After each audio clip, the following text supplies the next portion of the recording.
Hi, I'm Ryan Glover, and thank you for joining me for Glover Unfiltered. Now, the NDP announced that they were going to vote against the throne speech. Part of the reason they might be voting against the throne speech is because they feel they were stabbed in the back by the Liberals, who denied them party status, which would give them extra funding and more research availability and more questions within the House. And another reason they might be trying to do this is because they're trying to show the difference between them and the Liberals, and they're trying to separate them from the party that they don't want to be involved with anymore now that Jagmeet Singh is gone. New Democrats met caucus this morning, and we decided that we are going to be voting no to the throne speech. 1.2 million Canadians sent New Democrats to this Parliament to advocate for working families across this country, and yet in this throne speech we don't see those priorities reflected. Millions of Canadians don't have access to an affordable home. They don't have access to timely health care, and they don't have access to the good family-sustaining jobs that they need. And yet the throne speech doesn't even mention the words healthcare. You won't even find those words in the throne speech. There is no mention of non-market housing, cooperative housing, or housing for Indigenous people, some of the most acute needs in this country when it comes to affordable housing. And it foreshadows $28 billion in cuts that will absolutely hurt working people across this country. So we will be voting no against the throne speech and making sure that the interests of working people across this country are reflected, and we'll continue to fight for those measures that we know that so many millions of Canadians and working families need in this country. Now, they didn't take an official vote.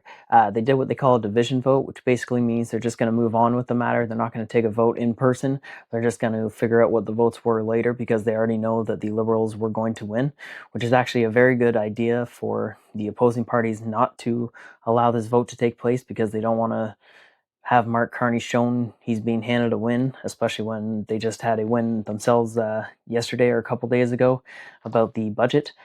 So the more they can keep Mark Carney away from looking good in politics, the better chance also they're going to have come down the future.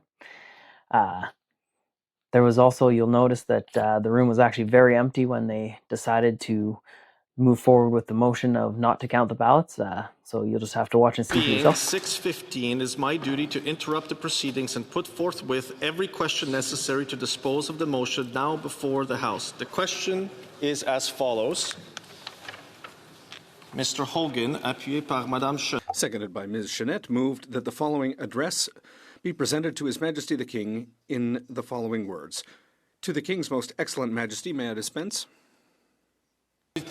If a member participating in person wishes that the motion as amended be carried or carried on division, or if a member of a recognized party participating in person wishes to request a recorded division, I would invite them to rise and indicate it to the chair. The Chief Government Whip, carried on division. I declare the motion as amended carried on division. Now, they were probably never going to actually vote down the throne speech in general.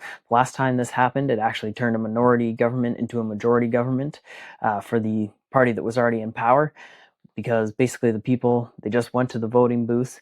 They already made their decision. It was only 1 month and 10 days ago that they decided that the Liberals were the party for the next foreseeable future. They don't want to already be wasting time and wasting the money to be pushed right back to the polls when they just made their decision. So a lot of the swing voters are going to be a lot more likely to move over to the Liberal side if they were to shoot this down and have it go to the polls once again. Also, a reason you also don't want to head right back to the polls is because it was already so close last time that you want to give the Liberals time to hurt themselves, and the NDP want to give themselves time to gain back what they used to have, which is actually be a really good thing for the Conservatives if they can keep their voting base that they had.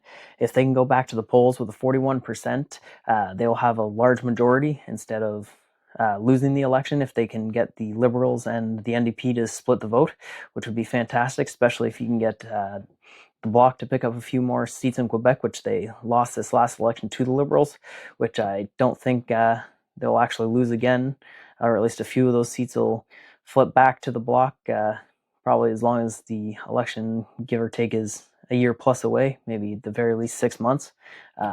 definitely shouldn't be going into an election before the fall, and even then, I wouldn't be surprised.